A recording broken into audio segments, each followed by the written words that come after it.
창세기 2장 24절부터 3장 5절까지 말씀입니다. 이러므로 남자가 부모를 떠나 그의 아내와 합하여 둘이 한 몸을 이룰지로다. 아담과 그의 아내 두 사람이 벌거벗었으나 부끄러워하지 아니하니라. 그런데 뱀은 여호와 하나님이 지으신 들짐승 중에 가장 간교하니라.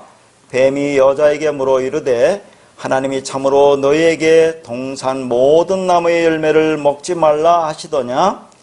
여자가 뱀에게 말하되 동산 나무 열매를 우리가 먹을 수 있으나 동산 중앙에 있는 나무 열매는 하나님의 말씀에 너희는 먹지도 말고 만지지도 말라. 너희가 죽을까 하노라 하셨느니라. 뱀이 여자에게 이르되 너희가 결코 죽지 아니하리라. 너희가 그것을 먹는 날에는 눈이 밝아져 하나님과 같이 되어 선악을 알 줄 하나님이 아심이니라. 아멘. 본문 말씀 가지고 뱀으로 오셔서 뱀으로 죽어 뱀을 살리신 예수라는 제목으로 첫 번째 말씀을 나누겠습니다. 그리고 다음 시간에는 마태복음을 할 텐데 둘 중에서 짧은 것을 오해하고 긴 것을 일부에 하겠습니다. 여러분 이 말씀 너무나 잘 알죠? 얼마나 유명한 말씀입니까? 자, 이 말씀의 내용이 지금 우리가 이제 읽었는데 3장의 말씀이 뭐죠? 이겁니다. 하나님이 만드신 그런 최초의 인간인 아담과 하와가 하나님이 먹지 말라고 한 그 명령한 선악과 열매를 먹죠. 그래서 죄인이 되었다는 그런 내용이죠. 그리고 이제 그 결과로 하나님이 저주를 받고 에덴에서 추방되었다는 내용으로 교회를 다니지 않는 사람도 좀 잘 알 수 있는 말 아닙니까? 많이 좀 들어봤던 말일 거예요. 그런데 중요한 것은 자, 우리가 이거 한번 2장 16절 17절 하면서 그 생명나무와 선악을 알게 하는 나무를 설교를 할 때 한번 언급을 했던 그런 내용이에요. 이 말씀이 여러분, 자, 오늘 이제 이걸 두 번에 나눠서 설교를 할 텐데 오늘은 서론적인 그런 내용을 할 거예요. 그리고 다음 주에는 이제 말씀을 들어가서 이제 구체적으로 볼 텐데 여기에는 두 가지 관점이 있습니다, 여러분. 지금 아담과 하와가 선악과를 먹은 것이 그래서 이 땅에 죄가 들어오고 그래서 아담의 후손의 모든 우리들은 이 땅에 태어나면서 원죄를 지고 태어나느냐 하는 얘기죠. 이게 원죄론이 근거가 되느냐. 그렇죠?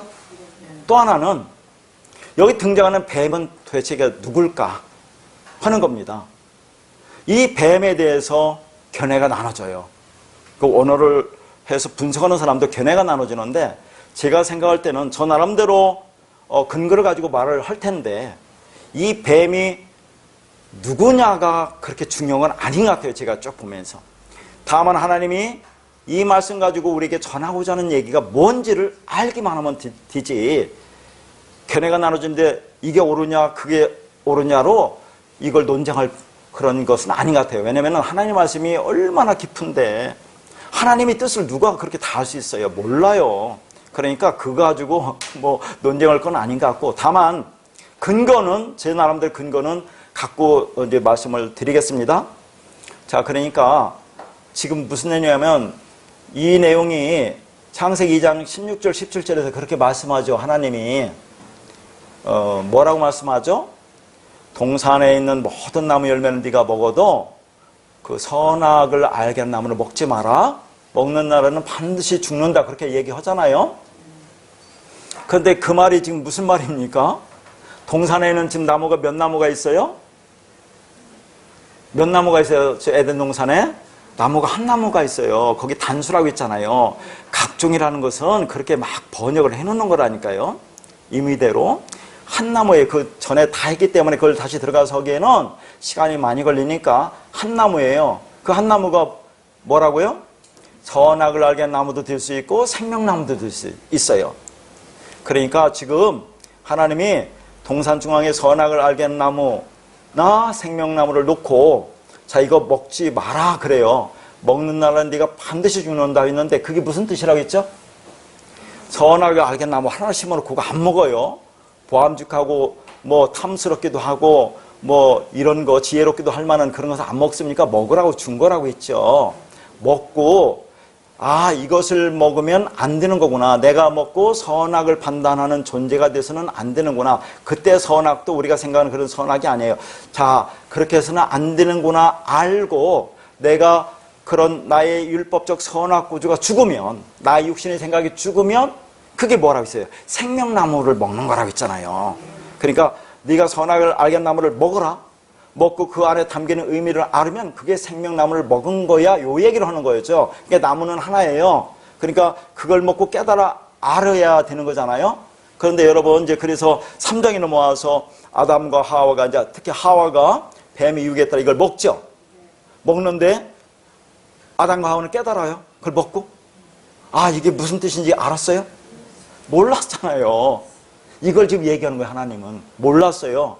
모르니까 벌거벗은 것 보고 두려워서 나무들이 어디에 숨어요? 선악나무 율법 뒤에 숨어요. 그리고 무화과치 나무 입잖아요. 뭐요? 내 행위로 여전히 율법적 행위로 나를 정당화시키려고 나의 죄를 감추려고 하는 인간의 본성을 드러내고 있는 거예요. 이게 지금 그걸 지금 하나님이 여기서 말씀하시는 건데 그러니까 지금 아담과 하와가 이 선악나무를 먹고 그것을 깨닫지 못한단 말이잖아요. 자, 그것을 이제 하나님이 들춰내서 인간은 어떤 존재인지를 보여주려고 하는 거예요, 이걸. 그래서 너희들이 이런 존재지. 그러니까 내가 구원해야 돼. 이걸 보여주는 거예요. 다른 거 아무것도 없어요. 그러니까 이것을 우리가 깨달아 알아야 되죠. 그러니까 여기서 뱀은 누구를 가리키는지가 또 중요해요. 그리고 이 말씀이 모든 보편교회가 주장하는 원죄론의 근거가 되느냐. 자, 전에도 한번 말씀드렸죠.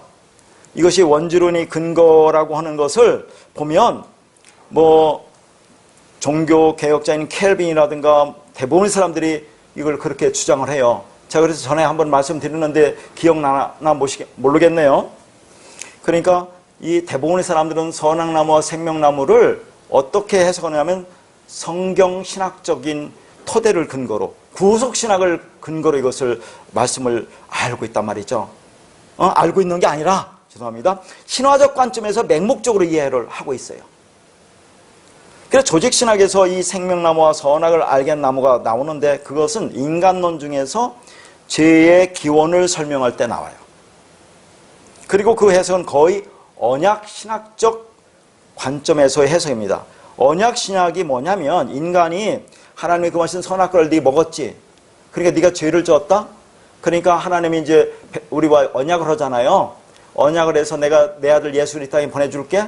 그래서 너희 죄를 위해서 예수가 십자가에 죽고 그래 언약을 성취해서 너희를 구원하는 거야 라는 그런 약속의 성취로 성경을 해석하는 것을 말하는 겁니다. 지금 이게 전에 한번 말씀드렸어요. 그리고 켈빈도 똑같은 비슷한 얘기를 하는데 켈빈은 선악을 알게 하는 나무는 하나님께서 선하신 뜻으로 사람을 시험하기 위한 시련수였다고 그렇게 말을 해요. 그때 사람은 아직 죄를 범하지 않았다. 아담과 하와는 그런 얘기죠. 그래서 시련을 통과하기 전이었고 그에게는 시험을 통과하면서 선을 파수하는 생활이 필요하였다. 그러므로 하나님께서 에덴 동산의 어떤 과수로서 사람에게 시련의 기회를 주신 것이다라고 말을 한단 말이죠. 그러니까 아담과 하와가 죄인이 된 것은 이 시련을 통과하지 못하고 선악과를 먹었기 때문이라고 그렇게 말을 하고 있습니다. 켈빈도. 이러한 켈빈의 해석은 영국의 청교도의 신학적 사상의 기초가 되었어요. 그리고 오늘날 개신교 진영에서 언약신학으로 발전했어요. 그리고 한국 장로교의 사상적 근간인 웨스트민스터 신앙고백서와 대유리 소유리 문답집에 그대로 나타납니다. 자, 웨스트민스터 신앙고백서 제6장 인간의 타락 부분에 죄와 형벌 부분에서 이 부분이 나와요. 그러니까 웨스트민스터 신화고백서에서 말하는 그 선악과는 무엇을 설명할 때 나오느냐 하는 것은 인간의 죄와 그 기원이 어떻게 시작되었는지, 그리고 그것이 우리를 어떻게 우리에게 영향을 주었는지를 조직신학적으로 설명하는 겁니다. 그러니까 생명나무와 선악을 알겠는 나무에서 인간은 생명나무 열매를 먹을 수도 있고 선악을 알겠는 나무 열매를 먹을 수 있었는데 선택의 고난이 있었대요.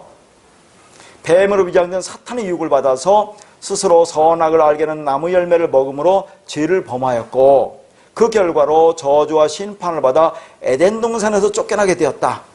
이것이 2000년 기독교가 생명나무와 선악을 알게 나무를 해석한 내용이라고 할 수 있습니다. 이런 식의 신학적 판단으로 아담과 하와는 생명나무와 선악을 알게 나무의 열매를 먹느냐 먹지 않느냐의 선택의 자유에서 어떻게 했어요? 선악과를 스스로 임의로 자유로 선택했다는 쪽으로 설명하였고, 성도들의 신앙을 독려하는 차원에서의 신앙적 선택의 중요성을 강조하는 쪽으로 교훈하고 권면하는 율법적 설교가 가능하게 되었다는 거죠. 지금 제가 얘기하고자 하는 요점 뭡니까? 오늘날 정통으로 말하는 대한민국의 기독교가 전부 다 원죄론, 이 아담과 하와가 에덴 동산의 선악과를 먹음으로 이 땅에 죄가 들어왔고 그 이후에 태어난 모든 인간들은 다 원죄를 갖고 태어난다는 원죄론의 근거로 삼고 있는데, 과연 이 내용이 원죄론의 근거로 삼을 수 있는 그런 내용이냐? 저는 그것이 아니라고 지금부터 설교한다 그 말이잖아요. 왜 원죄론이 아닌지를 보라 그 말입니다.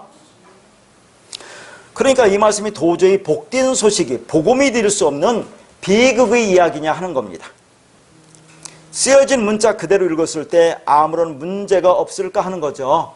자, 문자대로 본 거죠. 지금 이게 문자대로. 예를 들면 초신자들이 질문을 많이 하는 건데요. 왜 하나님은 선악과로 사람을 시험하셨습니까? 하는 질문. 왜 선악과로 시험하셨죠? 그리고 불순종하면 죽는다고 했는데 선악과를 먹었는데도 왜 죽지 않느냐 하는 거죠. 그리고 반대로 하나님의 말씀을 순종했더라면 육체로 영원히 살 수 있었던 건가 하는 겁니다. 도대체 하나님이 원하시는 것이 무엇인가 하는 그런 내용이죠. 그런데 자, 여러분, 이 내용이 원죄론의 근거가 아니라고 하는 성경 말씀의 가장 중요한 말씀이 뭔지 아세요? 로마서 3장 20절 말씀입니다. 거기 써놨어요. 로마서 3장 20절 말씀. 그러므로 율법의 행위로 그의 앞에 의롭다 하심을 얻을 육체가 없나니 율법으로는 죄를 깨달음이라. 자, 보세요. 율법의 행위로는 하나님 앞에 의롭다 할 육체가 없대요. 그러면 에덴 동산에 선악과를 심어놓고 하나님께서 선악과를 먹으라 명령을 했죠. 그 명령은 뭡니까? 율법이죠. 그러면 율법입니다. 그러면 아담과 하와가 이 율법을 지켰어요. 하나님의 명령대로 선악과를 먹지 않았어요. 그러면 의롭습니까? 여기 보세요. 율법의 행위로는 하나님 앞에 의롭다 할 존재가 없다니까요. 율법은 죄를 깨닫는 기능만 하고 있대요. 그러니까 아담과 하와가 선악과를 안 먹었더라 하더라도, 먹지 않았다 하더라도, 하나님 말씀에 순종했다 하더라도 그가 의롭게 되는 게 아니라니까. 여전히 죄인이라는 거예요. 죄인, 인간은. 이 땅에 태어나는 모든 인간은 육을 입는 순간 죄인이라 그런 얘기죠. 죄와 허물로 죽어있다라고 에베소 2장 1절 말씀하잖아요. 그 죄인인 인간을 어떻게 하나님이 구원하신가를 보여주는 게 성경 얘기라니까요. 계속 그 얘기만 하고 있잖아요, 지금. 그렇죠? 아니, 율법 행위로 의롭다 할 육체가 없다는데 오늘날 이 율법 지켜서 의롭게 되려고 하는 사람이 얼마나 많아요. 성화를 이루겠다고 내 힘과 노력으로 그런 사람이 있다니까요. 그거 얼마나 잘못됐습니까? 율법이, 이 성경 전체가 율법이죠. 이게 안에 겉으로 보면 이걸 다 지켰어요. 하라 하지 말라 다 지켰어요. 그럼 하나님이 아이고 너 참 의롭다고 하세요? 의롭다 할 육체가 없대요. 여기서 율법을 주신 이유는 죄를 깨닫는 기능밖에 없대요. 그러니까 아담과 하와가 지켰든 안 지켰든 여전히 아담과 하와는 죄인이에요. 죄인인데 뭐 이걸 어겼다고 죄가 이 땅에 들어옵니까? 아니란 얘기잖아요. 또 근거를 뒤에 또 말씀을 드리겠습니다. 그렇다면 아담과 하와가 그 명령을 준수했다 해도 그것으로는 의인이 될 수 없다는 말이 되는 거죠. 그리고 그들이 지을 지은 결과로 생긴 현상이 뭐예요? 그들은 벌거벗은 거, 몸이 벗었다는 걸 알게 되잖아요. 아담과 하와가. 자, 아담과 하와가 선악과를 먹고 몸이 벗은 걸 알았어요. 이게 상당히 중요합니다. 몸을 벗었다는 것이. 자, 그들이 벌거벗은 것을 몰랐는데 선악과를 먹음으로 그 벌거벗은 것을 알게 되었다는 거죠. 그래서 두려움이 엄습했어요. 그래서 나무 뒤에 숨었다는 얘기잖아요. 자, 그러면 문자대로 이 말씀이 맞다면 선악과를 먹은 죄고 그 죄의 결과로 다 벗은 것을 알게 된 것이고 두려워서 숨은 것이라면 오늘날 벌거벗고 사는 사람이 있어요, 없어요? 아마존강이나 아프리카나 저 밀림지대나 그런데 원시인들은 아직도 벌거벗고 사는 사람이 있어요. 그러면 그 사람들은 그러면 아무런 죄가 없어서 두려움이 없기 때문에 그렇게 사는 겁니까? 말도 안 되는 거잖아요. 그러니까 자, 뒤에 이제 3장에 쭉 보면 아담과 하와가 선악과를 먹고 벗은 줄을 알아요. 그리고 두려워서 숨잖아요. 자, 이 아담과 하와가 이 선악과를 먹고 그것이 뭔지를 알았다면, 벗은 줄 아는 것이 뭔지 알았다면 그렇게 숨는 게 아니에요. 무화과 나무 치마를 힙는 게 아니라 하나님 앞에 나가서 납작 엎드리고 자기 존재를 직시하고 하나님의 은혜를 구했을 거예요. 하나님의 은혜. 인간의 존재가 뭔지를 깨닫고 그래서 육신이 죽는 겁니다. 그것이. 그래서 이제 뒤에 또 나오는데 그 창세기 2장 25절에 보면 아담과 그의 아내가 벌거벗으나 부끄러워하지 않는다는 얘기 나오잖아요. 그거하고 연관해서 잘 생각해 보세요. 벌거벗었다는 얘기가 오늘 가장 중요한 핵심 중에 또 하나입니다. 이 아담과 하와는 벌거벗은 걸 알고 숨어버려요. 숨으면 안 돼요. 깨닫지 못한 거예요. 선악과를 먹고 이 두 사람은. 그게 인간을 보여주는 거예요. 너희들이 그런 존재다. 그러니까 너희들 힘으로는 구원받지 못해. 깨달아 알았으면 스스로 구원받는 거 아닙니까? 아무도 못 깨달아요. 그게 죽을 수밖에 없는 죄인이죠. 그것을 하나님께서 예수께서 어떻게 너희를 구원하신가를 보이는 것이 성경 전체적인 얘기라 하는 겁니다. 이거. 자, 그리고 뱀이 14절에 보면 뱀이 배로 다니고 살아있는 동안에 흙을 먹는다고 되어 있는데 이 말씀이 뱀이 하와의 유혹을 받아서 저주를 받아 배로 다니게 되었고 흙을 먹게 되었다면, 자, 배로 다니는 건 뱀이 맞아요. 흙 먹습니까 지금? 흙 먹고 살아요? 안 먹고 살잖아요. 그리고 이제 17절에 보면 아담인 남자들은 아담은 남자잖아요. 평생 수고해야 소산을 먹을 수 있다고 했는데 이 땅에 사는 모든 남자가 평생 수고해야 소산을 먹을 수 있습니까? 금수저로 태어난 사람 있잖아요. 금수저로. 그런 블루스드로 살아가는 사람들 얼마나 많이 있습니까? 그러니까 문자로 성경을 보면 안 된다는 얘기를 지금 하는 거예요. 쉽게 예를 드는 겁니다. 그리고 지난 시간에 제가 설교를 하면서 우리가 창세기 3장 15절이 원시복음이라고 했는데 제가 3장 16절이라고 했던 것 같아요. 그리고 여러분 들으면서 아이고 저렇게 실수 하지 마시고 알아들으시면 돼요. 3장 15절 그건 이제 원시복음이라고 우리가 알지만 우리는 이제 보니까 어디부터 복음이 시작돼요? 창세기 1장 1절부터 시작된다고 했잖아요. 1장 1절이 뭐예요? 베레시트. 자, 베레슈트. 이게 성경 전체의 핵심이고 중심 말씀입니다. 한 단어. 이 베레슈트의 베이트가 뭔지 알아요? 그러니까 하나님은 이런 거예요. 처음에 말씀 딱 주면서 베이트. 성전, 베이트가 성전이거든요. 내가 성전이야 라고 보여주는 거예요. 성전.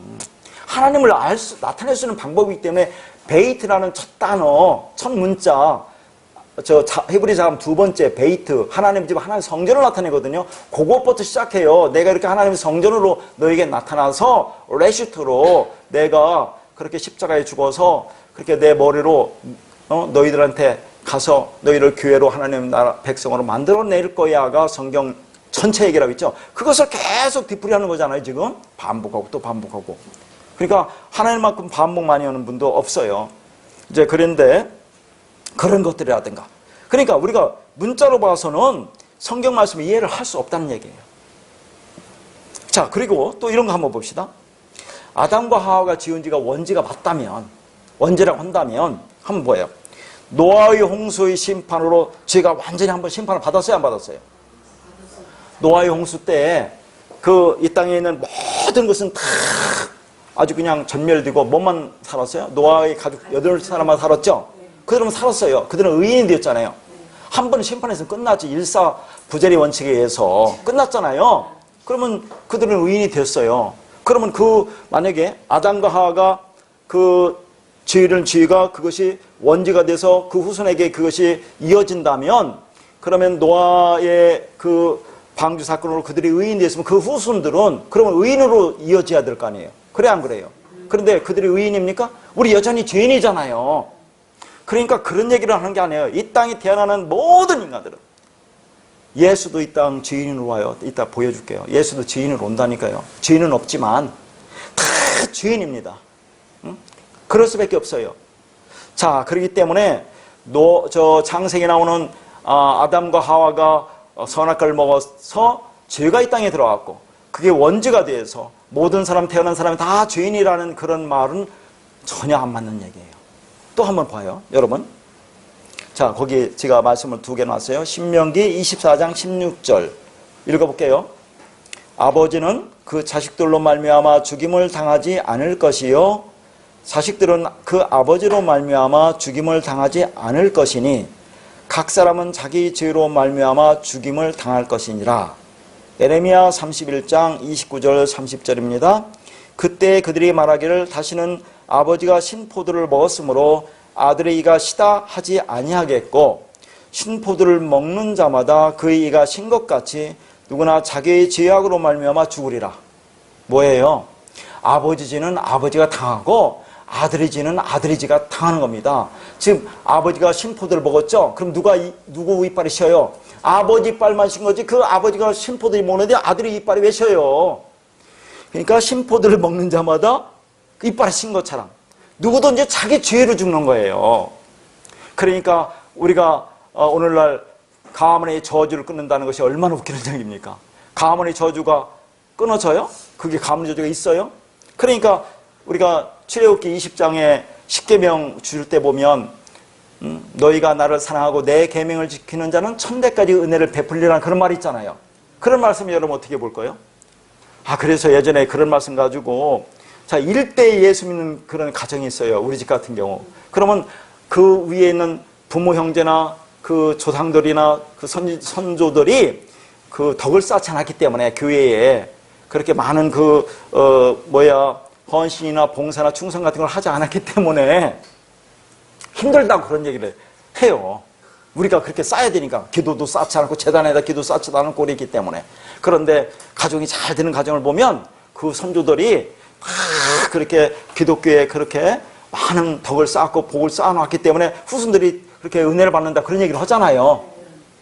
그러면 천대까지 은혜를 받는다면 1001대에서는 은혜가 딱 끊어집니까? 그 사람이 아주 열심히 신앙생활을 잘해요. 그럼 1000대까지 받았는데 1001대에서는 딱 끊어지는 거냐, 그런 얘기죠. 그 말은 뭐라고 했어요? 천이라는 게 뭡니까? 천은 일이에요. 알레포, 하나님이에요. 하나님의 완전한 은혜, 큰 구원을 말하는 거죠. 그리고 하나님을 사랑하고 하나님의 계명을 지킨다는 게 뭐예요? 어떻게 하나님을 사랑할래요? 하나님 어떻게 계명을 지킬래요? 그 말씀을 내 안으로 품는 거. 성경 66권이 무슨 말이니? 내 안에 그것을 심고 품고 간직하는 거. 어떻게 너희 구원이 이루어지니? 지금 그거 보여주는 거죠, 창세기도. 아담과 하와 그 선악과 먹었고 몰라요. 그 의미를 깨닫지 못해요. 그러니까 예수 그리스도가 오셔야만 된다니까. 그래서 그가 은혜로 구원해 줘야만 된다니까. 그걸 보여줄 뿐이에요. 우리는 그걸 깨달아 알아서 내가 어떤 존재라는구나. 이 땅에 살면서 그 은혜에 감목하면서 살아가면 되는 거라니까요. 이게 그러니까 전혀 아담과 하와가 선악과를 먹은 것이 원죄고 그것이 우리에게 죄가 이어진다는 말은 우리한테 죄가 흘러온다는 건 아니라는 걸 알 수 있잖아요. 그래 안 그래요? 성경 2말씀만 보면 알겠네. 로마서 3장 20절하고 지금 이거 말씀 보면 아담과 하와가 죄를 지으면 그들은 그들이 죄를 당하는 거예요. 그들은 우리하고 아무 상관없는 거예요. 그런데 아무 상관없어서 우리는 의롭게 태어난 게 아니라 무조건 다 육을 입으면 죄인이에요. 죄인. 그렇게 보내요, 하나님이. 그래서 깨닫게 하시기 위해서 우리는 자신과 성경 그리고 이 역사를 바라보는 관점에서 중요하게 생각할 부분이 있습니다. 자, 이렇게 질문해 볼게요. 여러분이 이 신앙을 이원론적 관점으로 보시나요? 이론론적 관점으로 보시나요? 제가 많이 했던 것을 한번 정리했어요. 여러분들 다 아는 얘기니까 편안하게 들으셔도 될 겁니다. 다시 한번 정리해보자 그런 얘기죠. 이 부분은 우리가 하나님을 어떻게 이해하고 있느냐, 믿음이 무엇이며 구원은 어떤 것이고 어떻게 천국을 갈 수 있느냐를 결정하는 매우 중요한 문제입니다. 우리는 성경과 역사를 바라보는 관점을 율법적 선악구조, 즉 이원론적인 선악구조의 관점에서 이론론적인 하나의 원리로 바라보는 인식의 전환이 있어야 됩니다. 여러 번 계속 말씀드리는 거죠.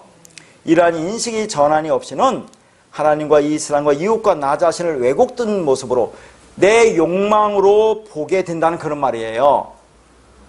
2000년의 교회 역사를 살펴보면 기독교 안에 이 이원론적 사상이 많이 들어왔어요. 대표적인 뭡니까? 플라톤의 이원론, 아리스토텔레스의 이론론적 이원론, 데카르트의 심신 이원론, 이런 것들이 기독교 안에 들어왔어요. 그들이 그 사상이 들어오니까 성경을 그렇게 본다니까. 이게 또 그렇게 되어 있고 율법적으로. 그러니까 또 우리가 그렇게 태어나잖아요. 사람은 태어날 때부터 다 그 마음에, 태어나부터 그 마음속에 자신의 욕망하는 신을 만들고 믿고 섬기는 본성을 가지고 태어난다니까요. 그게 뭐라고 했어요? 노미조 한다고 그랬잖아요. 그렇게 태어나요. 거기다가 그런 철학사상이 들어왔고, 성경도 보면 율법적으로 전부 다 하라 하지 말로 되어 있고, 우리도 그런 본성으로 태어나고 그런 마음을 가지고 있잖아요. 누구나 다 그렇게 생각하잖아요. 그러니까 맞아 떨어지잖아요, 이게. 그러니까 우리처럼 말하면 도대체 믿지를 못해요, 저걸. 하나님이 깨우쳐주지 않으면 믿을 수가 없다니까요.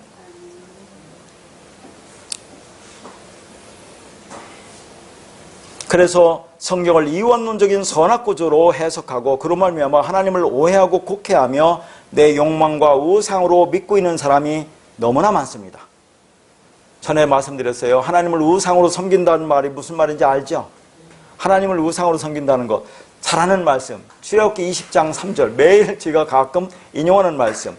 너는 나 위에는 다른 신들을 네게 두지 말라. 이게 무슨 말을 하고 있어요? 하나님 말고 다른 신이 있다는 말이 아니라고 했죠? 그 무슨 말입니까? 이 말은 하나님을 다른 신으로 믿지 말라라고 그런 말을 하고 있어요. 하나님을 다른 신으로 믿지 말라. 이 땅에 신은 하나님밖에 없으니까요. 그러면 하나님을 다른 신으로 믿는다는 말이 무슨 말이라고 했죠? 그것은 인간의 본성적인 욕망, 즉 율법적 선악구조 안에서 자신의 욕망으로 만들어낸 하나님으로 믿는 것을 다른 신으로 믿는다고 했어요. 그리고 그 다른 신의 본질은 10계명의 마지막 계명이 뭐죠? 탐심과 연관되어 있죠. 탐심. 첫째 계명은 다른 신으로 섬기지 말라 했고, 마지막 계명은 탐심으로 나온단 말이죠. 그러니까 첫 번째 계명에서 하나님을 다른 신으로 믿는 것의 핵심은 마지막 계명인 탐심이라는 겁니다. 자, 그러면 골로새서 3장 5절에 보겠습니다. 그러므로 땅에 있는 지체를 죽이라. 곧 음란과 부정과 사욕과 악한 정욕과 탐심이니 탐심은 우상숭배니라 그랬죠. 그러면 인간이 하나님을 다른 신으로 믿는 이유는 그 안에 무엇이 있기 때문이라고요? 탐심이 있기 때문에. 우리는 탐심이 뭔지 몰랐잖아요. 근데 율법에 탐심이 죄라고 하니까 내 안에 이게 탐심이 있구나, 이게 안단 말이죠. 그렇게 탐심을 갖고 모든 것을 율법적 선악구조를 보고 두 마음으로 보고 하는 것이, 그게 우상숭배라는 걸 우리는 알게 된다, 그런 얘기를 하는 겁니다. 그러면 내 안에 탐심이 있다는 것을 무엇으로 알 수 있죠? 거기 이제 로마서 7장 7절에 한번 써놨죠. 그런즉 우리가 무슨 말을 하리요? 율법이 죄냐? 그럴 수 없느니라. 율법으로 말미암지 않고는 내가 죄를 알지 못하였으니 곧 율법이 탐내지 말라 하지 아니하였더라면 내가 탐심을 알지 못하였으리라. 이 말이잖아요, 지금 제가 한 말씀이. 그죠? 그러니까 인간에게 최초로 준 율법은 그러면 무엇이죠? 동산 중앙에 있는 선악을 알겠나무, 그것이 바로 율법이에요. 그게 율법. 자, 선악을 알겠나무를 통해서 인간은 하나님을 유격적 자기 욕망, 즉 선악구조 안에서 자기 주체성을 가지고 하나님을 믿게 된다는 그런 말입니다. 그것이 하나님 외에 다른 신을 두는 것, 하나님을 우상으로 믿는 겁니다. 그러니까 여러분, 우리가 우상이라는 것은 사찰에 있는 불상이 우상입니까? 카톨릭의 마리아상이 그게 우상이에요? 기타 종교 형상이 아니라 뭐가 우상입니까? 내 본성적 욕망, 율법적 욕망, 선악 판단의 주체로 나를 중심에 두고 하나님을 대상, 타자로 믿는 것이 우상이에요. 그게. 잘 한번 생각해 봅시다. 내가 하나님을 믿습니다라고 할 때 믿음의 주체는 누굽니까? 나입니까? 하나님입니까? 나죠. 내가 믿음의 주체예요. 믿음에 있어서 내가 주체이고 하나님의 대상이 된다는 얘기죠. 이런 식의 믿음이 하나님을 내 욕망으로 믿는 것이라고 하는 거예요. 그걸 우상숭배라고 한다니까요. 내가 주체되고 하나님이 대상이 되는 그런 믿음으로 갖는 거. 그러면 우리는 지금까지 뭐라 했습니까? 내가 하나님이 되는 거예요. 내가 그리스도가 진리가 되는 거지 믿는 게 아니라니까요. 내가 주체가 되고 하나님을 대상으로 보면 그게 우상숭배가 되는 거예요. 물론 우리가 하나님을 처음 믿을 때 뭐 알지 못하잖아요. 그럴 때는 그런 식으로 믿을 수가 없겠죠. 그렇죠? 당연하고 자연스러운 건데 이것을 뭐 본능적 신앙이나 종교성이라고 부를 수도 있겠어요. 그죠? 그러나 하나님은 내가 인간이 믿어들일 수 있는 존재가 아닙니다. 구원은 인간이 하나님과 믿음이라는 거래를 통해서 획득할 수 있는 게 아니죠. 천국은 인간이 욕망하고 탐내서 얻어낼 수 있는 것이 아니에요. 천국은. 이런 복음의 초월성, 진리의 절대성은 내가 주체가 되어서 획득하고 소유하여 내 것으로 할 수 있는 것이 아닙니다. 자, 왜 그러냐면 내가 내 것으로 소유하는 것은 언제든지 잃어버릴 수 있어요? 없어요? 잃어버릴 수 있다니까요. 100번 양보해서 천국을 내 믿음으로 믿습니다 해서 내가 소유했다고 해봐요. 그러면 내가 믿습니다 했는 그 믿음은 언제가 잃어버릴 수 있다니까요. 그것은. 그런데 우리는 지금까지 이런 식의 기독교, 이런 식의 믿음, 이런 식의 하나님을 믿고 있었고 이렇게 믿는 것이 좋은 믿음, 참된 믿음이라고 착각하고 있었다는 얘기죠. 여러분, 착각은 자유죠. 그러나 그것에 대한 대가는 내가 지불해야 됩니다. 물론 인간은 자기가 선택하고 착각한 것에 대해서 책임도 질 수 있는 존재도 못 돼요. 이러한 착각의 근원 중에 하나가 바로 하나님과 성경을 이원론으로 보는 관점이란 얘기죠. 이원론 너무나 많이 말했죠. 정리입니다. 뭐라고요? 선과 악, 빛과 어둠, 하나님과 우상, 천국과 지옥 등으로 구분하는 것. 그러나 이론론이라는 것은 뭐라고요? 악을 통해서 선을 알고 어둠을 통해서 빛을 알며 지옥을 통해서 천국을 알고 우상을 통해서 하나님을 알면 더 이상 뭐예요? 좌우로 치우치지 않고 가운데로 똑바로 서는 언약의 삶이라고 있죠. 그게 뭐라고 있어요? 진리의 삶이라고 있죠. 그게 뭐예요? 의로운 삶, 십자가의 삶, 부활의 삶, 다나토스의 죽음. 그것이 온전한 존재가 된다고 했어요. 그러기 위해서는 겉으로 논하는 사건과 그 사건의 의미와 내용을 바르게 해석해야 합니다. 지난 시간에 했던 걸 다시 한번 말씀합니다. 그러니까 마태복음 말씀이나 창세기 말씀이나 다 관점이 같은 거예요. 눈으로 보이는 문자, 소리로 들리는 문자를 통해서 그 속에 있는 역설과 감추어진 뜻을 발견해야 돼요. 한글은 소리만 있고 뜻은 없죠. 그런데 히브리어는 소리는 없고 뜻은 있어요. 그래서 히브리어를 뜻글자라고 해요. 그린 글자. 한번 생각해 보세요. 왜 하나님은 소리가 없는 뜻글자에 당신의 계시를 담아서 모세에게 주셨느냐 하는 거죠. 왜냐하면 모세가 최초로 문자로 계시를 받았잖아요. 그 문자에 담아서 뜻을 왜 전달해 주셨느냐 하는 거죠. 그것은 진리는 소리로 전달되는 게 아니라 뭘로 전달돼요? 뜻으로 전달되기 때문에 그렇습니다. 그래서 마음과 마음으로 뜻과 뜻으로 전달되는 것이 진리지, 소리와 소리로 전달되는 것은 진리일 수가 없는 거예요. 소리는 항상 그렇지만 전달과 동시에 변질되고 왜곡되지 않습니까? 여러분 서로 대화 나눠보세요. 서로 대화 나누는 거 다른 데 전화할 때 거기다 비틀고 왜곡시키고 뭐 첨가시키고 빼고 있어 전하잖아요. 변질되게 돼 있어요. 그건. 인류의 문자는 그래서 끊임없이 변화됐는데 좋은 말로 변하지 나쁜 말로는 변질되어 왔습니다. 그래서 성경의 문자, 히브리어의 모음을 만들어서 소리를 내고 문법을 만들어서 문법에 맞는 말로 전달되어도 문자 안에 감추어진 그 의미를 깨닫지 못하면 진리와 상관없는 자가 되는 겁니다. 성경을 이렇게 읽으면 사람들끼리 의사소통은 돼요. 그죠? 이거 갖고 서로 주고받잖아요. 이 말이라고 저 말이라고. 오늘 또 그 말 갖고 설교를 하잖아요. 그리고 장사할 수 있어요. 이 말씀 가지고. 그렇지만 하나님을 알 수 있는 진리는 뜻은 띠지 못한다는 그런 말이에요. 성경 말씀 갖고 장사하는 사람도 있잖아요. 그래서 그렇게 하나님의 말을 잃어버린 인간을 구원하기 위해서 누가 와요? 하나님의 말로 예수 그리스도로 이 땅에 오신다는 얘기예요. 성경 문자의 뜻, 진리는 소리와 문법으로 전달되는 게 아니라 그 속의 뜻으로 전달되는 겁니다. 그러니까 문자 위적인 기표인 표식과 소리는 뜻을 전달하지 못해요. 자, 여러분, 우리가 일산에, 서울에서 일산 올 때 일산 표지판을 보잖아요. 그럼 일산의 표지판은 그 표지판은 일산을 가리키지만 그 일산이 일산 자체를 내용하는 건 아니잖아요. 그래요, 안 그래요? 그거 마찬가지예요, 이 말씀이. 하나님이 최초로 모세에게 모세 오경을 주셨을 때는 그림 문자로 그 뜻을 가르쳐 주셨습니다. 그 이후 문자의 소리를 내서 구두로 후대에 전달하게 되었죠. 그런데 히브리인들이 구약의 문자의 소리를 잃어버렸어요. 잃어버리니까 성경학자들이 모험을 만들어서 소리를 잃어버리지 않게 한 거예요, 이게. 그래서 소리는 잃어버리지 않았는데 그 속의 뜻은 잊어버렸어요. 그래서 성경을 가지고 있는 유대인들이 예수님을 십자가 죽여버린 거라니까요. 알지 못하니까.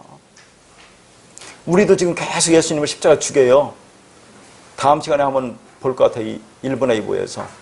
지금 예배 드리는 거 예수를 지금 희생제사 드리고 있다니까요. 모르는 사람들은. 희생제사 드리고 있는 거 지금도. 그러니까 그거 드리지 말라고 하는 게 본질적인 살인은. 예수를 희생제사 드리고 있어요. 지금도. 얼마나 아프셨을까 하면서 찬양하면서. 희생제사 드리고 있어요? 안 드리고 있어요? 얼마나 무시무시하는 얘기인지 몰라요. 그러니까 모르면은 죽을 수밖에 없는 겁니다. 그러니까 문자 속에 있는 뜻은 마음과 마음으로 전달되기 때문에 그 마음을 받은 자들에게만 이해되는, 성령이 임한 자들에게만 이해되는 비밀스러운 비유로 가르치는 문자가 된 겁니다. 그래서 예전에는 설교하시는 분들이 예수님이 비유로 설교하는 것은 여러분한테 잘 이해할 수 있게 그래서 예수님 비유로 설교한다고 그랬잖아요. 그게 아니라 그 속에 감춰둬서 비유로 얘기하는 거예요. 못 알아듣게. 반대에 반대. 그러니까 이거 쉽게 여러분 알아듣게 했다고 비유로 설교하는 것은 다 그건 엉터리겠죠. 그 안에 담겨있는 뜻을 보라고 그렇게 비유로 준 거지 알아들으라고 준 게 아니라니까. 이게 하나님의 백성만 알아들으라 그런 겁니다. 이게 이런 의미에서 창세기 3장은 중요해요. 그래서 하나님 뜻 감추어진 의중을 헤아리는데 매우 중요한 본문입니다. 본문 1절을 보면 뭐로 시작되죠? 그런데로 시작되죠. 자, 그런데로 시작된다는 것은 앞의 말씀인 2장 말씀을 부연해서 설명하는 거죠. 같은 내용을 담고 있다는 거예요. 봐요. 제가 창세기 1장 1절부터 같은 내용이 얼마나 반복됩니까? 계속 반복돼요. 왜냐하면 우리가 그렇게 멍청하기 때문에 하나님 그렇게 사랑한다니까요. 깨닫게 하기 위해서 반복하는 거예요. 또 반복해요. 지금 자, 봐요. 그러면 그 앞의 내용 다는 볼 수 없고 2장 24절과 25절 내용 뭐예요? 2장 24절 내용이 뭡니까? 이러므로 남자가 부모를 떠나 그의 아내와 합하여 둘이 한 몸을 이룰지로라 그랬죠? 이게 뭐라고 했어요? 남자가 그의 부모를 떠나. 결혼하면 남자가 부모를 떠나서 여자와 합하여 한 몸이 되는 겁니까? 그런 게 아니라고 했잖아요. 남자가, 예수가, 그리스도, 부모를 떠나가 뭐라고 했어요? 부모로 떠나, 말씀으로 떠나, 그리스도로 떠나, 영으로 떠나 너희 안에 들어가서 너희와 둘이 한 몸을 이루려고 하는 것이다. 연합이다 그랬죠? 연합이 완성이야. 그게 구원이야.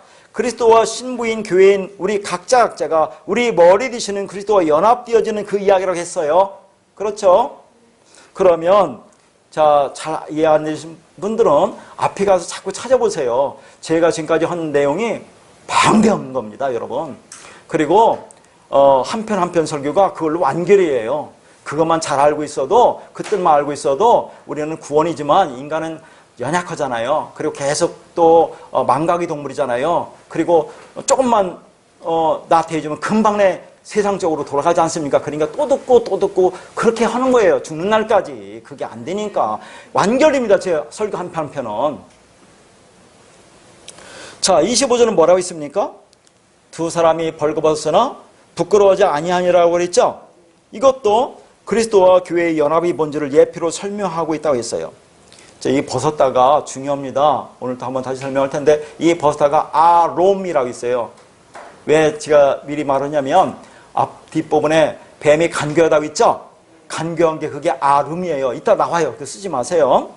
자, 이 벗었다는 것이 아롬입니다. 이게 뭐라고 있어요? 문자적으로 옷을 입지 않았다는 말이 아니라고 있죠? 그런 성경이 쓰지 않겠죠? 그러면 남편인 그리스도와 아내인 교회 사이에 부끄러움 없이 연합이 되려면 무엇을 벗어야 된다고 했어요? 무엇을 벗어야 된다고 했습니까? 육의 몸을 벗는 것이라고 했잖아요. 그래서 내 안에 육신의 생각이 깨어지는 거, 그것이 바로 육체를 벗는 것이고, 그건 뭐라고 했어요? 내가 죽는 거라고 했죠? 골로새서 2장 11절에 뭐라고 했습니까? 내가 손으로 하지 아니한 할례, 그것이 내 육을 벗는 거라고 했잖아요. 마음의 할례.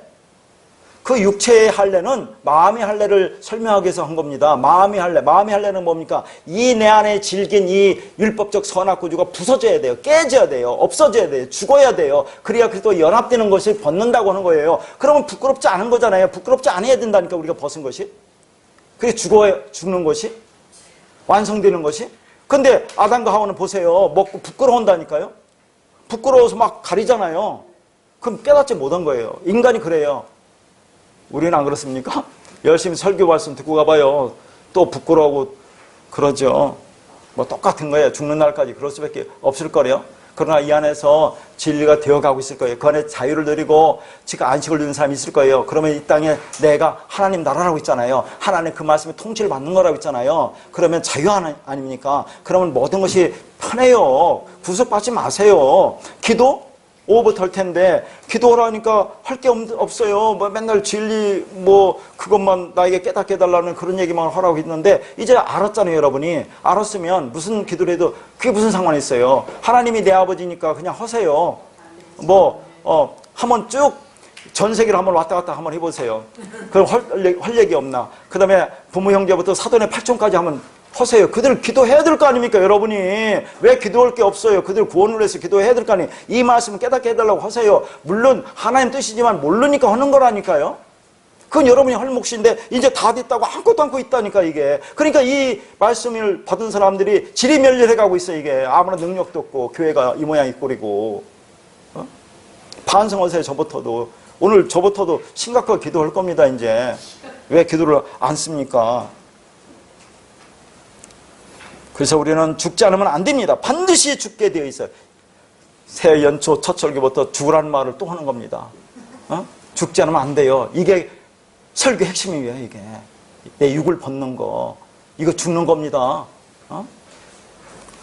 그리스도와 연합이 되려면 왜 죽어야 돼요? 그리스도와 연합이 되려면 그리스도께서 십자가에 죽었잖아요. 내가 그리스도와 함께 십자가 못 박혀 죽었다고 했잖아요. 그럼 우리가 십자가 죽어야 된다니까요. 죽는다는 것은 이거 육체가 죽는 게 아니라 내 생각이 죽어야 된다니까요. 내 생각이. 제발 생각대로 살지 말라고 해요. 저 진짜로 아주 깊이 반성 많이 하고 있습니다.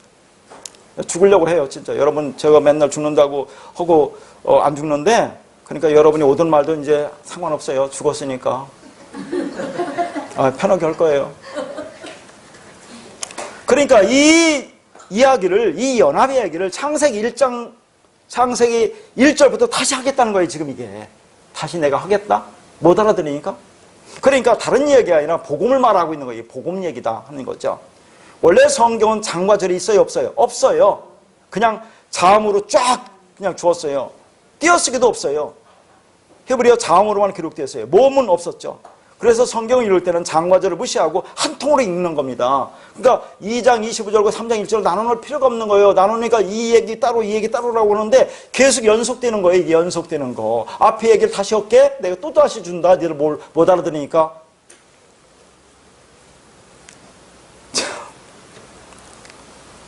그러니까 2장에서 그리스도와 교회의 연합을 말하고 3장 1절에서는 이렇게 그리스도와 교회의 연합을 해서 하나님이 어떻게 교회를 구원하시고 그리스도와 연합하시는지 한 것에 대해서 그런 것에 대한 하나님의 구속사를 설명하고 있어요. 그 하나님의 구속사를 위해서 우리를 그리스도와 연합된 신부로 만들기 위해서 행하신 방식이 지금 뱀이라는 거예요. 뱀이라는 것이 이게 도대체 뭐냐? 왜 뱀을 사용했었을까? 아까도 말씀드렸지만 이 뱀에 대해서 견해가 갈려요. 세상 설교하는 사람들 말고 이 말씀 깊이 들어갔다는 사람도 갈리는데 저는 저 나름대로 해석할 텐데 그거 가지고 옳다 그러다 판단하지 말라고 했어요. 제가 하고자 하는 말만 잘 듣는데 근거를 댈 겁니다. 지금 왜 뱀이 결론 예수 그리스도예요. 지금 여기서 뱀이 그 예수 그리스도라는 그 얘기를 제가 증거를 나름대로 대드리겠습니다. 오늘부터 살펴볼 창세기 3장의 말씀은 원죄의 기원을 말하는 것이 아니라고 했죠. 이 땅에 태어나는 모든 인간들의 상태를 보여주는 거죠. 그리고 그 상태에서 구원해 주시는 그리스도의 사랑 이야기입니다. 그리스도의 사랑. 다시 말하면 최초인 인간인 아담이 죄를 범했기 때문에 그 위에 태어나는 모든 아담의 후손이 죄인으로 태어난다는 그런 얘기가 아니고 아까 죄의 개념을 뭐라고 했어요? 율법 아래 앞에 율법을 행함으로 의롭다 할 육체가 없다고 했죠? 그러니까 우리가 무엇을 행하지 않고는 죄와는 아무 관계없는 거예요. 그것은 그렇다고 행하지 말라는 게 아니라 그건 인간이 당연히 해야 할 것이고 그 말씀에 우리 안에 진리가 있어 진리를 이끌어가면 그렇게 이끌려가잖아요. 그러나 그걸 행하고 안 하고는 성경 말씀에서 죄가 있고 없고는 관계없다는 얘기예요. 그런데 오늘날 왜 기독교인들이 하나님을 믿는다고 해서 저 따위로 살지 하는 인간들은 아무것도 모르는 사람이라니까요. 비난하지 마세요. 그거 자기가 조금 더 낫고 못 얻었다고 해서 그게 큰 차이가 있을 것 같아요? 도찐이 개찐이지? 그 마음속 들어가 보세요. 더러운 것은 다 똑같아요. 인간 쓰레기예요. 똥물들. 그걸 깨달아 알으면 돼요, 내가. 그럼 너를 판단하고 비판할 수 없잖아요. 우리가 됩니까? 그냥 안 된다고 하니까 또 안 된다고 또 그러네. 되어가려고 해야지, 기도를 통해서. 하나씩 하나씩. 벗어야 될 거 아닙니까, 세상 거.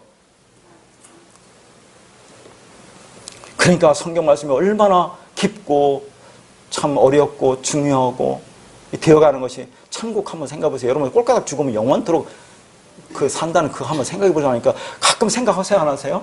하늘나라 생각해 보세요. 가실 날 얼마 안 남은 사람들 저도 생각해 보세요. 근데 막연해요 아직은. 그래서 큰일 났어요. 아, 이렇게 막연하지? 응? 그게 팍 다가오야 되는 나한테.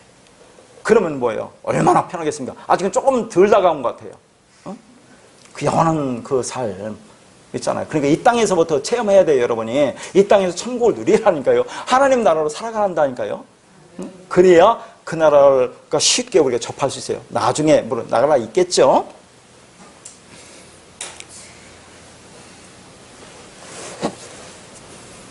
아담과 하와가 태어나면서부터 그 태어난 존재 자체가 죄인이라는 거예요. 죄인. 그렇죠? 그 죄인이 어떻게 의인이 되느냐는 얘기죠. 아담과 하와가 발가벗었죠? 그 발가벗은 것을 그것이 뭔지 깨달아 알으면 연합되는 건데 이 아담과 하와는 발가벗은 것 자체는 뭐가 그것을 부끄러워하고 두려워한다니까요. 그런 아담과 하와를 의의 흰옷으로 입히는 것이 예수들의 구원의 이야기예요. 그게 깨닫지 못하는 존재를. 그러니까 죄라고 하는 것은 하는 성경의 정의는 우리 인간은 하나님이 가지고 있는 생명을 받지 못했으면 그 상태가 죄인, 연합되지 않으면 죄인이라고 있죠. 연합. 생명을 받지 못하는 것은 연합되지 않은 거니까. 그러면 의인은 하나님의 생명, 연합된 상태의 의인이다. 그런 얘기를 하는 겁니다. 그러니까 아담과 하와를 통해서 무엇을 가르쳐 주려고 하느냐 하는 거죠. 아담과 하와가 원래 태어나서부터 죄인인데 그들이 죄인인지 알아요, 몰라요? 모른다니까요, 지금 아담과 하와는. 죄인인지 모르니까 이 선악나무를 통해서 선악나무라고 하는 율법의 기준을 주어요. 줌으로 해서 너희들은 그 법도 지킬 수 없는 존재야. 너희들은 죄인에 불과한 존재라는 것을 폭로시켜주는 장치입니다. 그래서 나에게 돌아와라 하는 얘기를 하는 거예요, 성경은. 그래서 아까 로마서 3장 20절의 말씀을 보면서 어떻게 이 창세기 3장의 말씀을 원죄라고 할 수 있느냐 하는 겁니다. 자, 여기서 뱀이 여호와 하나님이 지으신 들짐 중에 가장 간교하다고 하죠. 그러면 들짐승 중에 가장 간교하니까 이 뱀도 들짐승이겠네요. 그렇죠. 뱀이 들짐승이죠. 그러면 제가 들짐승은 뭐라고 했어요? 전에 자, 유다서 1장 10절 보면 이성 없는 짐승이라는 말 한번 있죠. 이 들짐승이 이성 없는 짐승이란 말이에요. 이성 없다는 것은 로고스라고 있어요. 로고스가 없는 자, 하나님의 말씀이 없는 자, 그 진리가 없는 자. 그럼 이 땅에 사람의 몸을 갖고 인간은 존귀하다고 하지만 그 말씀에 진리가 없고 깨닫지 못하면 다 짐승이에요. 짐승. 네, 그래서 요즘에 그 개 나오는 프로그램을 조금 나쁘게 했는데 자세히 보니까 개가 인간보다 더 훌륭하더라고. 그래, 개가 인간보다 훌륭해요. 그래서 비난하지 않기로 했어요. 우리는 개만치도 못해. 어떤 보면 저도 제가 그래요. 그래서 전에 들짐승이라는 말은 뭐라고 했어요? 저절로 자라난 거, 스스로 난 거, 다스리지 아니한 거. 하나님의 간섭 없이 자라는 것은 부정하기 때문에 하나님 나라의 곳간에 못 들어간다고 했죠. 그래서 안식년에 스스로 난 거, 떨어진 거 주지 말라고 했잖아요. 그것은 옛날에 제가 한번 말씀드렸지만, 가난한 사람들, 고아나 과부나 이방인들, 그런 사람들 좀 하나님께서 배려하는가 보다 했는데, 그게 아니라 그렇게 스스로 하는 것, 저런 하는 것은 하나님 나라에 못 들어가는 거야. 그래서 안식년에 거두지 말라고 하는 거예요, 그게. 다른 뜻이 아니라. 얼마나 깊은 뜻이 있어요. 성경이 그렇게 호락호락한 게 아니란 얘기를 하는 말입니다. 그러니까 우리가 하나님 간섭 없으면 우리가 들짐승이에요. 그 진리가 우리 안에 들어오지 않고 내 마음대로 생각하고 말씀을 율법적으로 가르치면 전부 다 들짐승, 짐승입니다. 이게 사람이 들짐승이고 뱀도 들짐승이라고 했으니까 뱀은 사람입니다. 그래 안 그래요? 그러면 사람 중에서 가장 간교한 인간은 누구이겠느냐는 얘기죠. 자, 지금부터 잘 들으세요. 제가 뱀을 결론적으로 예수 그리스도라고 했습니다. 자, 여기다는 견해는 갈린다고 했어요. 자, 여기 보세요. 이 간교라고 한 단어가 아룸입니다. 거기 자세히 써놨어요. 아룸. 그죠? 근데 아까 창세기 2장 25절에 벌거벗다가 아롬이라고 있어요. 아롬. 한 끗 차이죠? 근데 자음은 똑같아요. 히브리 자음이 똑같으면 같은 뜻이라고 했어요. 자, 이것은 어디서 나왔냐면 아람이라는 단어에서 왔는데, 그러니까 아롬 벌거벗다. 아룸 간교하다. 아람은 뭐냐면 벌거벗다, 간교하다, 교활하다, 슬기롭다, 지혜롭다, 그런 뜻이에요. 여기에서 다 온 거예요. 그러니까 어떤 것이겠느냐 하면 여러분 잘 생각해 보세요. 자, 아람이라는 한 뜻, 벌거벗다, 교활하다, 지혜롭다, 슬기롭다, 간사하다, 이런 것에서 벌거벗다라는 아롬과 간교하라는 아름이라는 것이 왔는데, 그런 겁니다. 그러니까 내가 지금 벌거벗었어요. 벌거벗었는데 이 벌거벗은 게 뭔지를 아는 자. 자, 내가 그렇게 벌거벗고 육신이 죽어야 된다, 육신적 사고가 죽어야 된다, 율법적 선악과가 죽어야 된다고 하는 사람은 지혜롭고 슬기로운 자지만, 여전히 내가 벗은 것이 뭔지 모르고 율법적 선악구조에서 내 행위를 통해서 그렇게 무화과나무를 입고 내 행위를 정당하려고 내 의를 쌓고 있는 자는 그게 간교하고 교활한 자란 얘기예요. 지금 잘 이해를 못 하시는 것 같은데 집에서 곰곰이 생각해 보세요. 그래서 지금 번역하는 사람이 잘 보세요. 이 똑같은 간교하다, 교활하다, 슬기롭다, 지혜롭다는 이 단어를 이 번역자는 이걸 간교라고 번역했어요. 왜 간교라고 했겠어요? 아담과 하와를 유혹하는구나. 저거 나쁜 놈이네. 어떻게 유혹하지? 그러니까 이거 간교한 자식이야. 그러니까 요 아룸이라는 것을 그래서 간교라고 번역했다 그 말이에요. 그러나 깊이 들어가면 왜 이걸 간교라고 번역했느냐는 얘기죠. 지혜로운 자라고 할 수도 있는데, 그런데 번역자가 이걸 지혜로운 자라고 했으면 우리가 더 이 복음을 빨리 알아들을 수 있었을 텐데, 간교라고 하니까 이 뱀은 나쁜 놈이네 이렇게만 생각한다는 얘기죠. 자, 왜 뱀이 예수라는 것을 하는 그런 얘기들이 어디에 많이 나옵니까? 자, 마태복음 10장 16절에 있어요. 거기 뭐라고 하면, 보라 내가 너희를 보냄이 양을 이리 가운데로 보냄과 같도다. 그러므로 너희는 뱀같이 지혜롭고 비둘기같이 순결하다 그랬죠. 여기 지혜롭다가 프로니모스라는 헬라어인데 이 단어는 히브리어 아룸입니다. 간교하다 그런 얘기죠. 근데 간교라고 번역하는 게 아니라 지혜롭다고 해야 된다 그 말이죠. 그러면 여기서 뱀처럼 지혜롭고 비둘기처럼 순결한 자가 누구예요? 예수님 아닙니까? 예수님. 그리고 요한복음 3장 14절에서 모세가 광야에서 뱀을 든 것 같이 인자도 들려야 하리니라는 말씀을 하죠. 자, 지금 이 요한복음 3장 14절이 어디서 나온 말이죠? 민수기에서 왔죠? 민수기 21장 6절부터 이제 9절만 써놨는데 잘 들어보세요. 자, 우선 민수기부터 제가 먼저 읽어드릴게요. 그리고 설명하겠습니다. 여호와께서 불뱀들을 백성 중에 보내어 백성을 물게 하심으로 이스라엘 백성 중에 죽은 자가 많은지라. 백성이 모세에게 이르되 말하되 우리가 여호와와 당신을 향하여 원망함으로 범죄하였사오니 여호와께 기도하여 이 뱀들을 우리에게서 떠나게 하소서. 모세가 백성을 위하여 기도하며 여호와께서 모세에게 이르시되 불뱀을 만들어 장대 위에 매달아라. 물린 자마다 그것을 보면 살리라. 모세가 놋뱀을 만들어 장대 위에 다니 뱀에게 물린 자가 놋뱀을 쳐다본 즉 모두 살더라. 이런 말씀 제가 언제 한번 설교한 적 있죠? 기억나시는 분이 있습니까? 장로님은 아시겠지만, 자 보세요. 다시 한번 이 뱀이라는 것이 예수 그리스도라는 것을 설명하고 그것을 입증해야 되기 때문에 다시 한번 이 말씀을 제가 증거합니다. 자, 이것이 요한복음 3장 14절과 16절과 연결됐잖아요.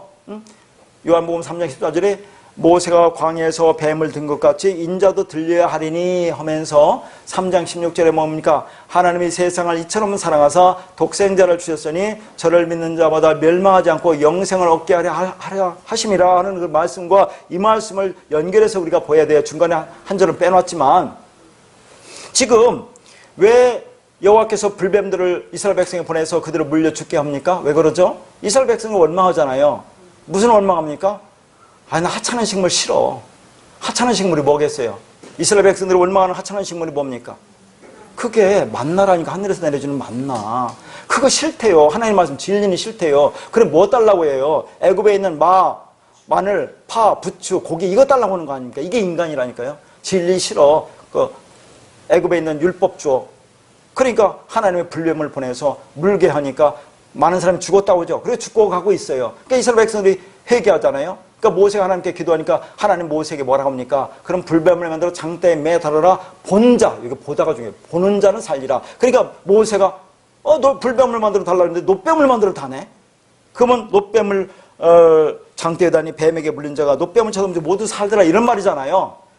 자, 이 말씀이 얼마나 중요한지 한번 잘 들어보시기 바랍니다. 자, 그럼 여기서 뱀은 여러분 모세가 광야에서 뱀을 든 것 같이 인자가 들려야 하니까 이 뱀은 누구겠어요? 예수 그리스도지 않아요. 그죠? 예수 그리스도입니다. 왜 예수 그리스도께서 하필이면 뱀의 역할을 하실까요? 그러니까 성경에 나오는 뱀은 인간을 가리키기도 하고 예수 그리스도를 가리키기도 하고 옛뱀 옛용이라는 마귀 사탄도 가리켜요. 그건 그때그때 잘 보셔야 돼요. 그러니까 하나님이 말하고자 하는 것을 우리가 깨달아 알으면 돼요. 뭐라고 딱 이거다라고 못 박을 수가 없다니까요. 성경이 얼마나 깊고 어려운지를 모르겠어요. 보면 볼수록. 자, 예수 그리스도 왜 하필이면 뱀의 역할을 하실까? 왜 그러죠?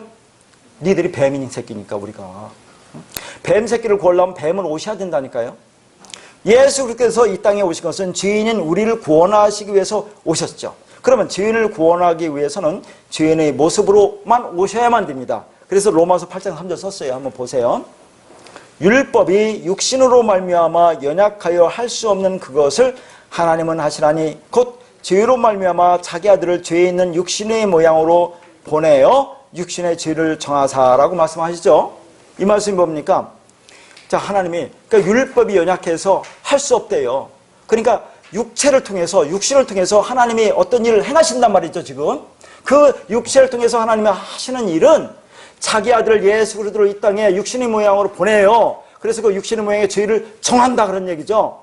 그러니까 자기 아들 예수를 죄가 없어요. 예수가 죄가 있어요?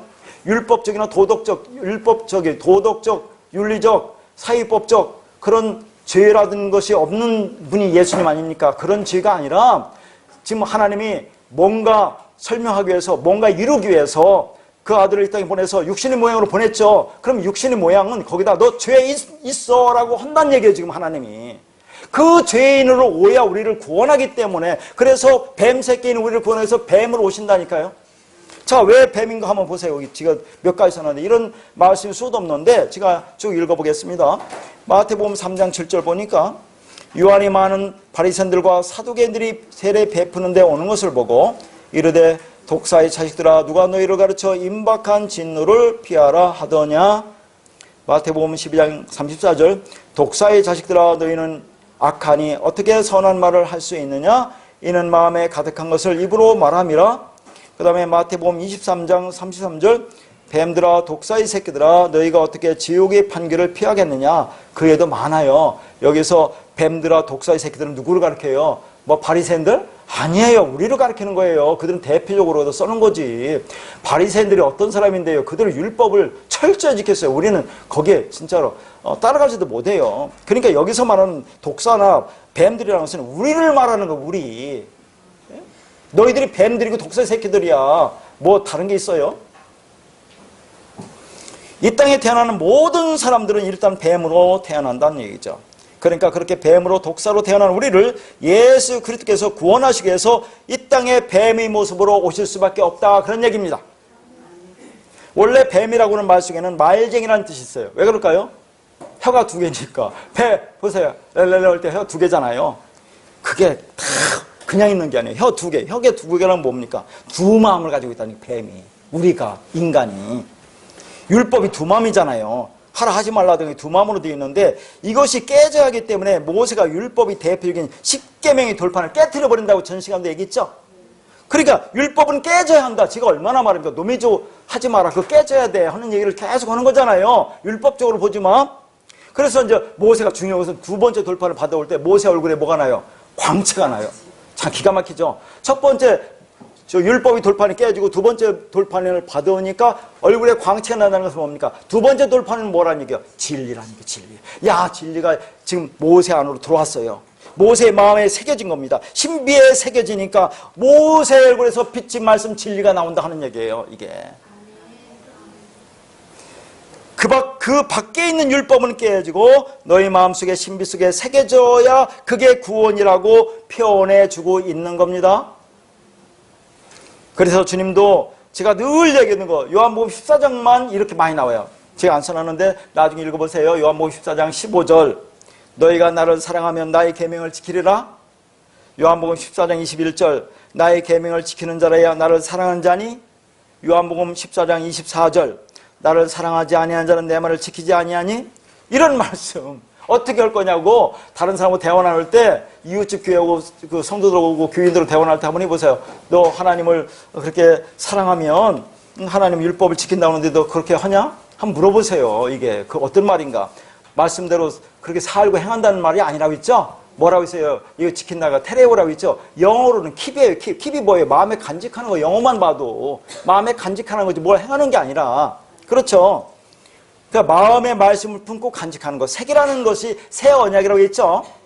그렇게 성령이 오야되네. 예수가 죽어야, 그게 깨져야 진리가, 그리스도가 성령이 영으로 우리 안에 들어와서 그 말이 새겨지어야 너희가 구원이 임하는 거야. 그 얘기를 하고 있는 거예요, 이건.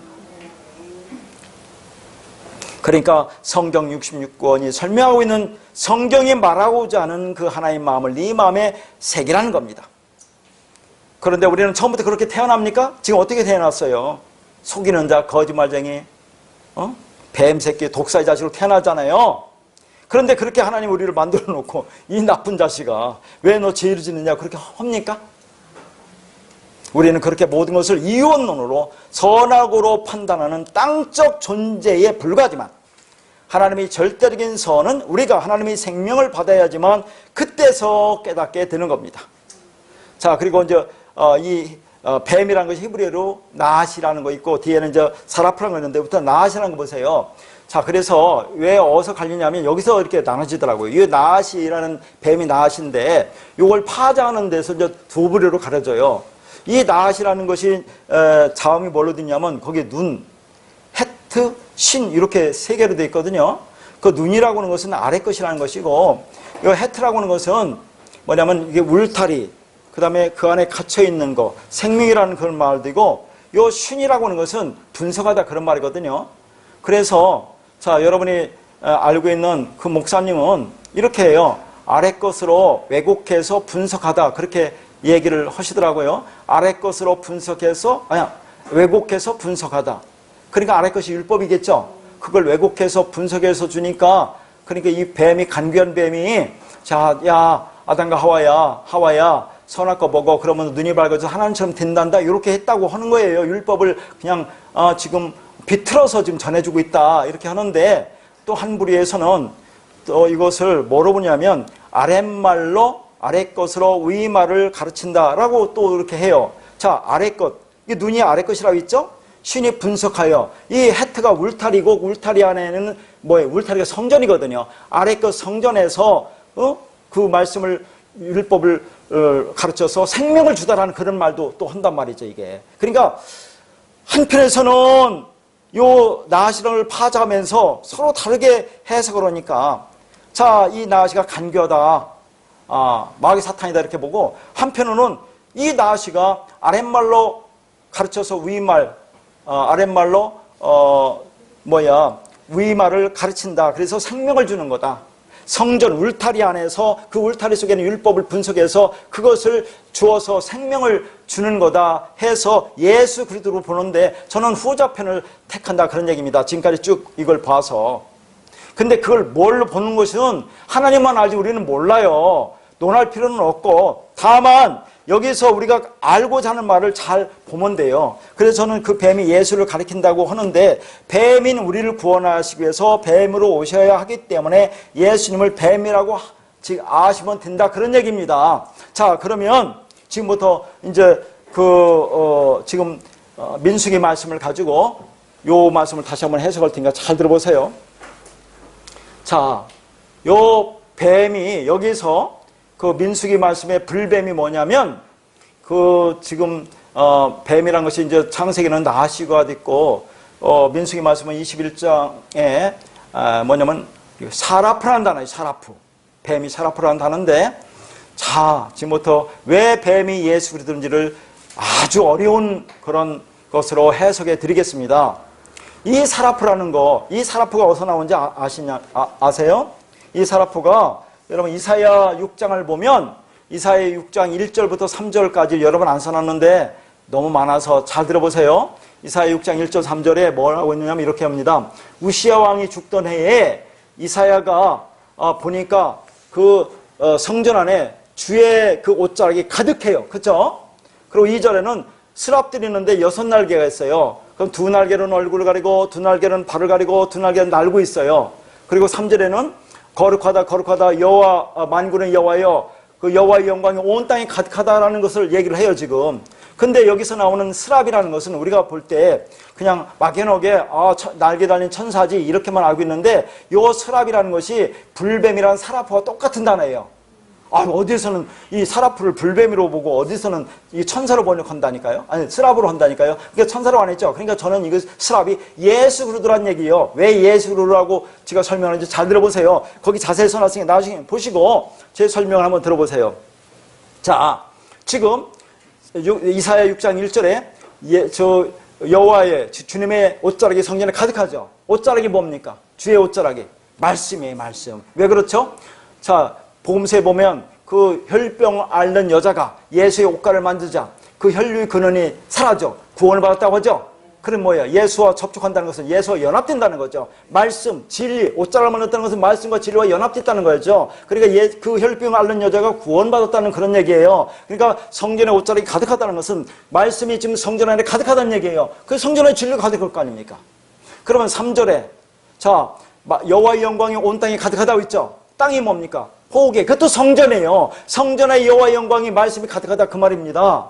이것을 2절로 표현하는 거죠. 스랍이 6날개가 있어요. 6날개는 2날개는 얼굴을 가렸어요. 얼굴이 뭡니까 여러분?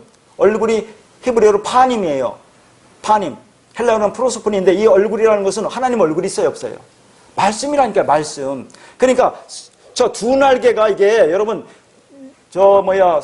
예루살렘 성전 보면 멀리서 보면 2날개가 날아가는 모습을 가지고 있다고 했죠? 이 2날개가 성전을 얘기하는 거예요. 성전, 율법 안에 저 얼굴을 가렸다는 것을 진리가 가려져 있는 거예요. 지금 발은 저 2날개는 발을 가렸다고 했죠. 발, 여호와의 발등상, 땅은 여호와의 발등상이라. 여호와의 발이 땅을 밟고 있죠. 호계, 땅, 성전을 밟고 있죠. 그 안에 지금 뭐예요? 진리가 가득하잖아요. 그래서 2날개로 날고 있어요. 예수 그리스도가 즉 뭐예요? 새로 성전으로 지금 날아가 있는 모습을 한단 말이죠. 그러니까 진리를 품고 예수 그리스도가 지금 나는 모습이 성전의 모습을 그리고 있어요. 이게 6개, 이게 6이거든요. 6. 그러면 지금 모세가 그 불뱀이 물렸는데 그 불뱀을 장대에 달라 그랬잖아요. 그 불뱀을 장대에 달는 것은 예수가 십자가에 죽는 거죠. 그러면 그 달린 불뱀이 뭔지 자세히 보라 그런 말 아닙니까? 호라우. 그 안에 담긴 의미가 뭔지 아니? 왜 너희들은 자꾸 희생자만 제사만 드려? 그리고 성전의 율법 안에 진리를 담아줘서 그걸 통해서 희생자를 통해서 예수를 깨달아 알으라고 있는데 왜 너희들은 깨닫지 못하고 그냥 계속 희생자만 드리고 있니? 그 얘기하는 거 아닙니까? 지금. 그렇죠? 그러니까 불뱀을 매달고 그걸 봐. 그 안에 담기는 의미가 뭔지를 봐. 그러면 그 생명이야. 그래서 이제 모세가 노뱀을 다는 거 아닙니까? 그러니까 불뱀, 즉 6날개로 가지고 즉 2날개 날고 있는 예수라는 성전 안에 담겨 있는 그 진리의 말씀을 너희들이 그 안에 꿰뚫어 알으면 그럼 뭐야? 그게 구원이야. 를 설명하는 거다. 그런 얘기죠. 그러니까 이사야 6장 2절에 나온 사라프라든가 그 스랍이라든가 불뱀, 사라프라는 것은 같은 예수를 나타내고 있는 말이에요. 여러분 들으세요. 그러면 6이라는 게 뭐라고 했어요? 6이라는 게 6. 창세기 6날이 뭡니까? 자칼과 리카베라고 있죠? 자칼, 씨를 가진 자와 리케바, 씨를 받는 자. 그러면 씨 가진 자와 씨를 받는 자가 연합되면, 하나가 되면 사람으로 완성되죠? 그러면 7, 영원한 언약으로 안식으로 들어가는 게 성경이라고 있잖아요. 그래 6이라는 게 6이라는 것은 그겁니다. 지금 예수가 죽어서 자칼과 리케바 연합돼서 하나로 완성되는 거야. 그러니까 불뱀이 십자가에 달려서 죽어야 그 죽는 의미를 뭔지 깨달아야 너희들이 구원이야. 불뱀이 물린 거 봐라. 그 의미가 뭔지, 왜 희생제만 드리고 있니? 그 의미를 깨달아 알으라 하는 얘기를 하고 있는 겁니다. 그래서 예수님도 이 땅에 자기가 날개라고 표현한 지가 어디 있어요? 날개를 표현한 적이 있죠. 마태복음 23장 37절에서 39절 보면 뭡니까? 예루살렘아 예루살렘아 선지자를 죽이고 네게 파송된 자들을 돌로 치는 자여, 암탉이 그 새끼를 날개 아래에 모음같이 내가 네 자녀를 모으려 한 일이 몇 번이더냐? 그러나 너희가 원하지 아니하였다. 날개 아래, 율법 아래 모으려고 했어요. 왜 율법 아래 모으려고 했습니까? 율법을 통해서 진리를 깨우쳐 알려고 모으려고 했는데 그들은 원하지 않았어요. 보라 너희 집이 황폐한 바들이라. 너희 집, 너희 성전이 황폐돼. 돌 위에 돌 하나도 않고 그렇게 황폐돼. 그러면 내가 세 번째 성전을 올 거야. 3일 만에 살아나리라. 세 번째 성전을 올 거야. 그리스도 진리로 완성돼서 올 거야. 그래서 너희한테 들어가면 네가 세 번째 성전이야. 그런데 오늘날 3회 성전 짓는다는 사람은 엉터리란 얘기죠. 아무것도 모르는 거죠. 이미 성전은 예수로 완성되고 우리가 성전입니다. 그러니까 지금 모슬렘에 있는 그 이슬람 사원은 죽어도 이스라엘을 뺏지 못해요. 하나님이 허락하지 않기 때문에 질 수가 없는 겁니다. 그것은 지금 그 말을 하고 있는 거죠. 그래서 거기 마태복음 23장 39절이 뭐라고 합니까? 내가 너에게로 오노니 찬송하리로다. 이제부터 찬송하리로다. 내가 진리로 말한다. 너희들은 찬송할 거야. 주의 이름으로 오시는 이여 할 때까지 너희는 나를 보지 못해라. 내가 주의 이름으로, 주로, 그리스도로 진리로 올 때까지 너희는 보지 못해. 그럼 내가 오면 너희 안으로 들어가서 너희가 구원이니까 그땐 너희가 찬송할 거야. 이 얘기를 하고 있는 거예요. 지금.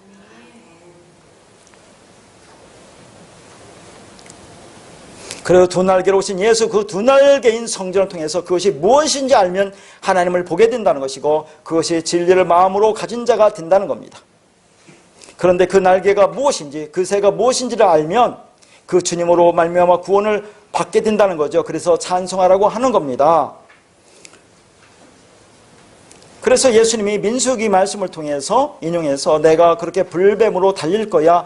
하나님은 그렇게 세상으로 사랑하신다라고 말씀합니다. 세상을 세상으로 사랑한다 무슨 말이에요?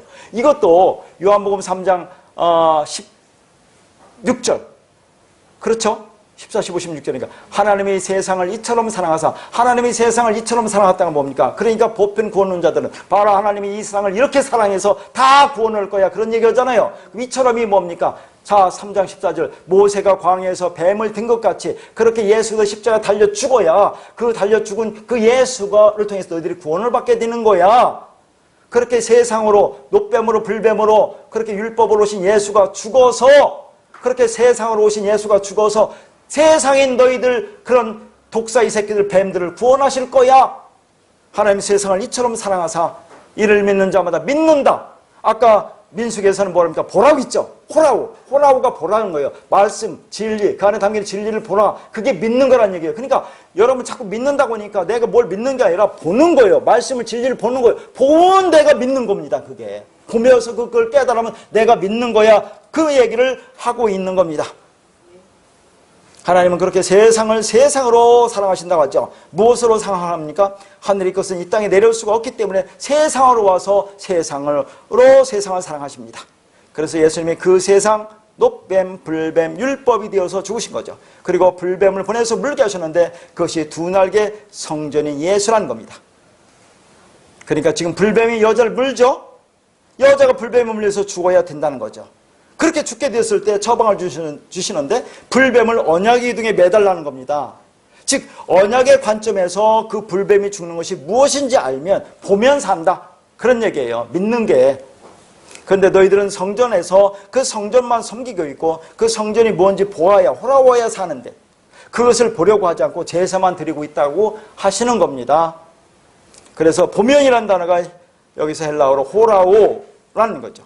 그러니까 우리가 살려면 어떻게 해야 합니까? 우리는 불뱀이 물어야 돼요. 예수가 물어야 돼요. 율법이 물어야 돼요. 율법을 하려고 애를 써봐야 돼요. 그런데 안 된다는 걸 알고 그 앞에 납작 엎드리라는 그런 얘기입니다. 죄를 깨닫고 그러면 본다는 것이고 그리고 봐야 산다는 것입니다. 거기서 열심히 해서 우리가 해서 사는 게 아니라 그게 무엇인지 봐야 산다는 겁니다. 그러니까 왜 불뱀을 보내셨어요? 그게 뭔지 보라고 보낸 거예요. 불뱀을 봐라. 나를 불뱀을 쳐다본다는 것은 내 안에 있는 탐심이 그 뱀에 의해서 삭제된다는 거예요. 율법적 선악구조가. 하나님이 불뱀을 보내셔서 이스라엘 백성을 물게 하시고 놋뱀을 장대에 매달아 놋뱀을 쳐다보게 하신 이유가 여기에 있는 겁니다. 이러한 과정을 통해서 내가 선악나무 먹은 존재로 탐욕과 탐심이 가득한 뱀이고 독을 품고 살아가는 존재라는 것을 알게 하신다, 그런 얘기예요. 그런데 아담과 하와는 못 깨달죠. 그냥 하나님이 깨닫게 하시는 겁니다. 그게 바로 구원입니다. 자, 그런데 여러분 보세요. 마지막 한 절만으로 끝내겠습니다. 여러분, 왜 하나님의 불뱀을 보내서 불뱀을 달라고 했는데 왜 모세는 놋뱀을 만들어 달았어요? 그 의미가 뭡니까? 다 그냥 쓴 게 아니에요. 이 놋이라는 의미가 있어요. 여러분, 그 이스라엘 성전 그 번제단이 무엇으로 만들어졌어요? 재료. 번제단 재료가 놋으로 만들어져요. 놋, 청동으로. 이것이 네호샤트라고 써놨죠? 이 네오샤트라는 단어는 그래서 원어가 필요합니다. 나시와 타우의 합성어예요. 여러분, 나시는 지금 뱀이라고 있죠? 타우는 뭡니까? 여러 번 얘기했는데 아는 사람. 십자가, 완성. 성경의 마지막 글자 타우가 완성이에요. 그러니까 이 네오샤트라는 그 번제단이 조각모로 만들고 그 놋으로 쌉니다. 놋으로 싸죠. 근데 그것이 네오샤트라는 것은 나시와 뱀으로 이루어졌어요. 그러니까 뭡니까? 그 번제단에서 드리는 어린 양의 죽음이라는 것을 뭘 예표하고 있어요? 자, 이 땅에 뱀으로 오셔서 십자가에 죽고 말씀을 진리로 완성하시는 예수 그리스도를 보여주고 있는 거예요. 그게 다 의미가 있는 겁니다. 그 놋뱀을 바라보라. 그 놋뱀에 담기는 의미를 깨달아 알아라. 그래야 구원이다라고 지금 얘기하고 있다 하는 얘기입니다. 그러니까 그 성전에서 드리는 희생제에서 죽은 제물이 무엇인지 보라고. 그것만 열심히 노력하지 말고 그게 뭔지를 보라는 겁니다. 그 율법, 그 뱀, 그 놋, 그게 뭔지 보면서 산다는 거죠. 그런데 요한복음에서 보는 것을 믿는 것이라고 한다고 했죠. 그러니까 본다는 것은 믿는다와 같은 말입니다.